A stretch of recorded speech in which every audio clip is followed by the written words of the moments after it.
Hi, I'm Daniel Lucas, and welcome to Abstract Essay, where the ideas take shape, thoughts find depth, and every conversation explores the art of thinking beyond the obvious. And today I have my special guest. He is a debut author and the author of the book Learning to Be Me, Lessons and Perspectives, no other than Mr. Derrick Henderson. Hello, thank you. Welcome on Abstract Essay, Mr. Derrick, and can you please introduce more about yourself that I missed? Yes, I've been writing all my life. It's something I started as a kid, but I never had the courage to actually put anything out that I had written, and so I recently went through a program that helped me to get out of my own head and get more in touch with who I was. And I dove into that further and further. Besides being a massage therapist, having a short career as a mail carrier, working in manual labor as a block mason, and I've still been doing the massage therapy, but I really found my calling back to writing. And for me, it's a way of expressing how I've always felt, but I didn't feel like my message was something that I was in the right place to share. And so now I have reconnected with who I am as a person and all of the lessons and values that I've gained. And I've been able to communicate with so many more people and help so many more people because I've got in touch with who I truly am, my authentic self. And when I show up that way and I can communicate with people in real life situations and give them examples of real life situations that have shifted because of a mindset shift or looking at different perspectives on the same situation, it helps people to develop more of a connection with themselves. And a lot of people have this tendency to want to show up as a person they think other people want to see or they think other people would accept. I think that's a big thing. People want to be accepted. And so they feel like, I know I did, that if I didn't meet certain expectations, if I wasn't a fantastic massage therapist, if I wasn't the best block mason, if I wasn't all of these extremes, that I would not be able to be anything. Like if I wasn't the best, then I needed to basically bow out.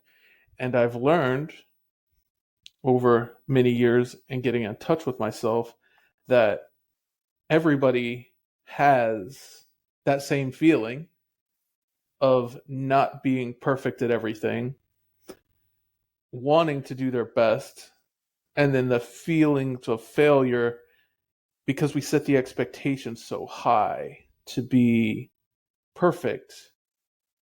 And then when we don't meet that extremely high level of perfection, then we bring ourselves down and criticize ourselves, make ourselves feel smaller, and then pull back into ourselves. So Well, Mr. Thank you so much for sharing your knowledge and wisdom to the world. Hoping for more and more empowering books like this to mom. So, Mr. Derek, tell us, what is Learning to Be Me all about? Learning to Be Me was about reflecting on growing up throughout my life And coming to this point in my life where I have all of these lessons, all of these new perspectives, that if I would have had them 20 years ago or 30 years ago, um, my life would have been different. And I think a lot of us get to a certain point in our life and we're looking back on our younger self and we're saying things like, I wish I would have known now or known then what I know now. And for me, this book was writing to that younger version of me that would have benefited from this knowledge and gifting that to the world so that they also have the opportunity to learn some of the lessons that I've learned throughout my life in a condensed version so that they can get the benefits without having to experience all of the turmoil that can go along with it. And so it's my gift to my younger self, and it's my contribution to help people get more in touch with who they truly are. I really dive deep into your values, where some of your cultural influences can influence how you see things, and help people to ask some of the questions that dive into who they truly are. Like, why do I do this particular thing? So it could be, why do I have the tendency to get frustrated with people and yell? It could be, growing up, I didn't feel like I was heard. So I felt like I had to yell to get people's attention so they would hear me. And you can dive into, well, why did you feel even farther? And you can end up getting to a place where you get to the root of what is contributing to how you're living your life now. And then you get to see if that's really who you are authentically. Am I the person that identifies with being angry when somebody says something that I don't agree with? Or am I the person that can listen to what they have to say, disagree with them, and not get frustrated at them and yell and get angry because they don't see my point of view? A lot of people want everybody to see their point, but they're not as receptive to listen to another perspective that might contrast with what they believe. And when we do that, we miss out on a great gift, the gift of additional perspectives. Somebody else can gift us. We might not agree with everything they say. We might not even agree with anything they say. But when they gift us the privilege of knowing things that matter to them, that have value to them, then we know how to better connect or disconnect from those type of people if they're not going to be people that align with where we're going, or if they are people that align with where we're going, we're going to know better how to connect with them because we're showing up as who we are. We're allowing other people to be authentic and show up as themselves rather than as somebody who has to be something or tries to show up for us in a way they think we want them to. And when that happens, people end up frustrated with one another, resentful of one another because they don't feel heard.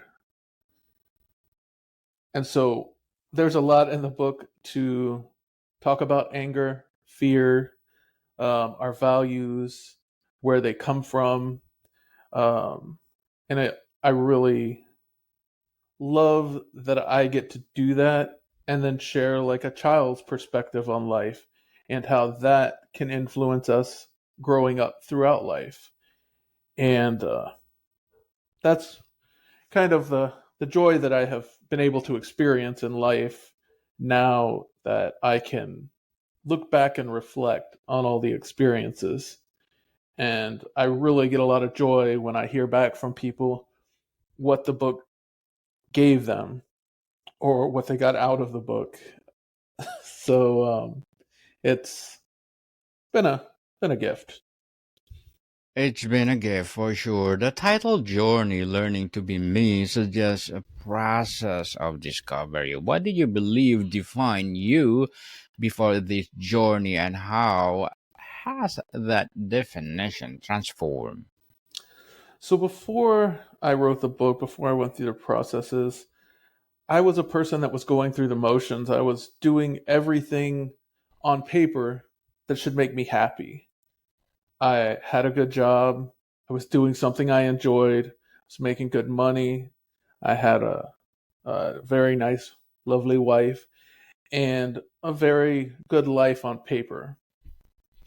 But I was exhausting myself, working excessively to try and create or fill some void that was there.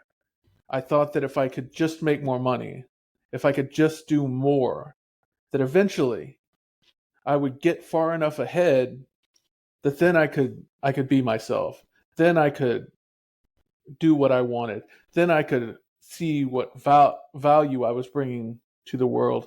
But until I could get to that goal of everything's paid off, um, schedule's full all the time, everything's perfect, then I can't be happy because I need everything to be perfect. I had this high bar, this unrealistic expectation of what had to be achieved in order to find happiness. I had this bar set so high that I had to be perfect in all areas. I had to have the job. I had to have the six-figure business that was booming. I had to have a wonderful family that I did everything for. And I wasn't taking into account who I was as a person. I just was a person doing. I was a person continuing to pursue doing more, thinking that if I did more, eventually I would find happiness. I would find who I truly was. Because if you're doing more, then that means something in my mind at that time. I wanted to meet myself in this new area. And I thought when I finally achieved all of these things, that I would feel grand. I would feel happy. I would find purpose in life. And it was always, every time I would get to a point, I was moving the goalpost again. Well, I have achieved this. I got a six-figure business. Okay, great. Yeah, but I could get more. I could have this paid off. I could have this paid off. I could be doing this. I could be able to help more people if I did this. I created this never ending cycle of continuous need for validation of who I was. I took my purpose from people telling me I was a great massage therapist. I took my purpose from people telling me I was a great husband, uh, a great family man. People appreciated how I showed up. And I was doing that, like I described, to try to fit the mold that in my mind I was envisioning somebody else setting for me. Like I was trying to live up to somebody else's expectations that they never expressed to me. So I was living a life where I was just going through the motions. I wasn't doing it because I wanted to. I was doing it because I felt like if I didn't do it, nobody else would. And I felt like if I could do it, I had to do it. And so there would be times where I would be doing things that I had no interest in doing just because I felt like I had to. And then you build up some resentment within yourself because you're not following who you truly are. You're not doing what authentically matters to you.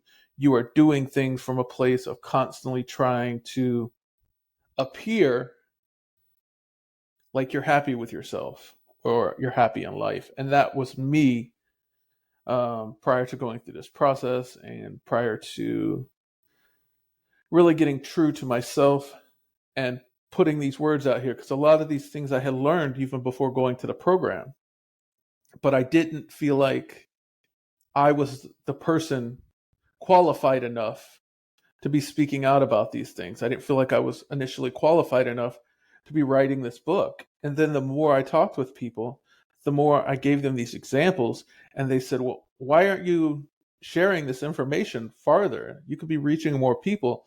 The world needs to hear these things. There's a lot more people that need to connect with the reality of who they really are.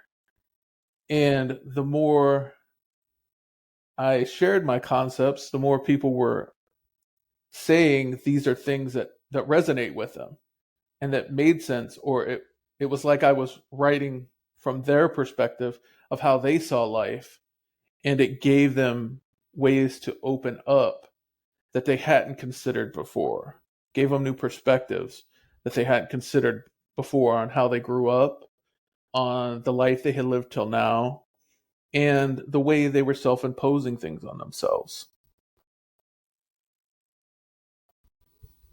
How much learning to be me was actually about unlearning, shedding expectations, labels, and identities that were imposed by others.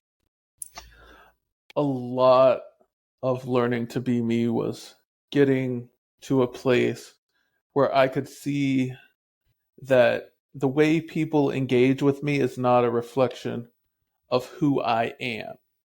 It can be a reflection of how I show up, but it's not a reflection of who I am as a person. And more into the book, I was getting into the concept of who I was and how I was expanding in new ways. So I start talking about childhood and connecting mindset, because your mind, if you are in a place where you're constantly finding conflicting information and information that doesn't resonate with who you are, it doesn't resonate with your own values, and you're flooding yourself with that information, then you're not giving your space, give yourself space to grow, because you're constantly trying to deflect this information that's not helpful. And I find that a lot of people can get into that place where they're in defense all the time. And when you can get to the place where you are comfortable with who you are, because you know what your values are, you know what matters to you beyond what you grew up hearing you were supposed to be. I'm supposed to be this great man. I can't do this. I should do this. I need to be making six figures to take care of a family. I need to be purchasing this new car so that people think I've got this booming business. It becomes a issue of perception, because we're trying to project to others this view of success that a lot of times isn't something that matters to us. We're just trying to present that picture to other people. And there's a lot of people that are content with life the way it is for them. But then they hear somebody else say, well, you should want more. Or they hear somebody else say, yeah, but you don't have this. And then it puts that little critic in their mind. Well, my life might be fine now, but it should be more. I should be doing more. I should be getting more. And when we start chasing more, that never ends. We just keep moving that bar farther and farther away from who we are. And Mr. Derek, as an a debut author, what are your short-term and long-term goals? So my short-term goal is to get my name out there and to be able to engage with more people and have more of these great conversations, like being on your show. I really appreciate you. And I've listened to quite a few of your episodes, and I like how you pull the genuine authenticity out of people. You're guiding your audience into new ways and helpful ways to expand themselves. So I really appreciate you for being able to do that. For me, I'm wanting to do that as well. Maybe not in the podcast sense, but I love being on these shows where I can help people. Um, Long term, I do have another book in the works. I do see myself being able to do talks to larger groups and maybe help people in semi small group settings to be able to find themselves and to connect with others in meaningful ways rather than showing up as somebody they think other people want to see, allowing them the space to open up to who they actually are. And so, long term, I would like to be able to see more people in a way that allows me to help them to get more in touch with their empathy, get more in touch with their authenticity. And I'm hoping my content will continue to inspire people to dive into who they truly are and get us to a world that's a better place for everyone, because everyone is true to their own values and not trying to live up to other people's expectations of them. Good luck to your goals, Mr. Derek, and looking forward for more success. And what would be your piece of advice for those people out there who want to be an author like you?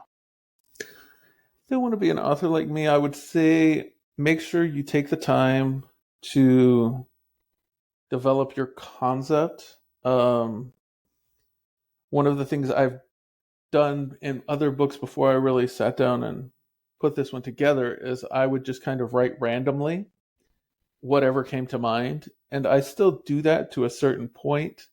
However, one of the things that helped me with this book was to have a unifying theme and kind of stick to that theme, and then include my own experiences and communicate that in a way that creates flow. So I would build on concepts, and that's what I'm also doing in the next book that I just got done kind of doing initial edits. That one should be out towards the end of this year. Well, thank you for that advice, Mr. Derek. And can you please recommend a book or books that influence your journey? So there was a couple books. One book was by Doug Holt. It's a man's guide to how to save your marriage without having to talk about it.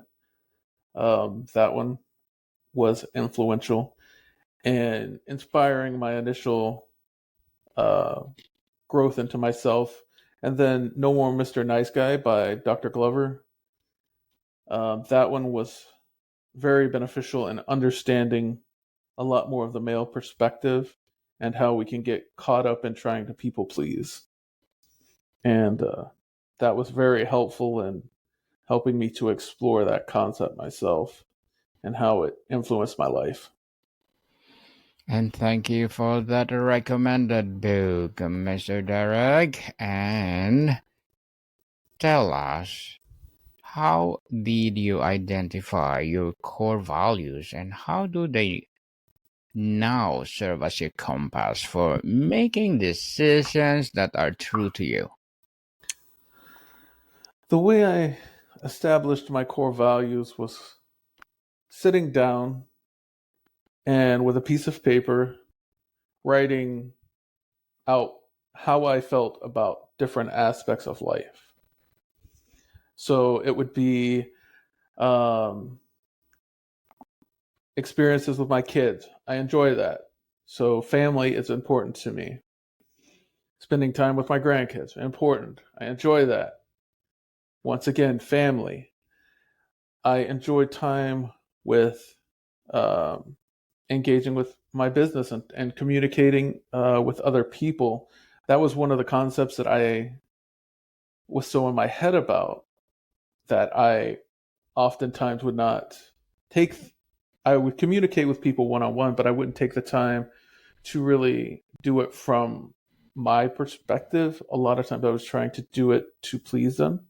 So coming to the recognition that I was people pleasing and that sometimes I don't have to agree with other people.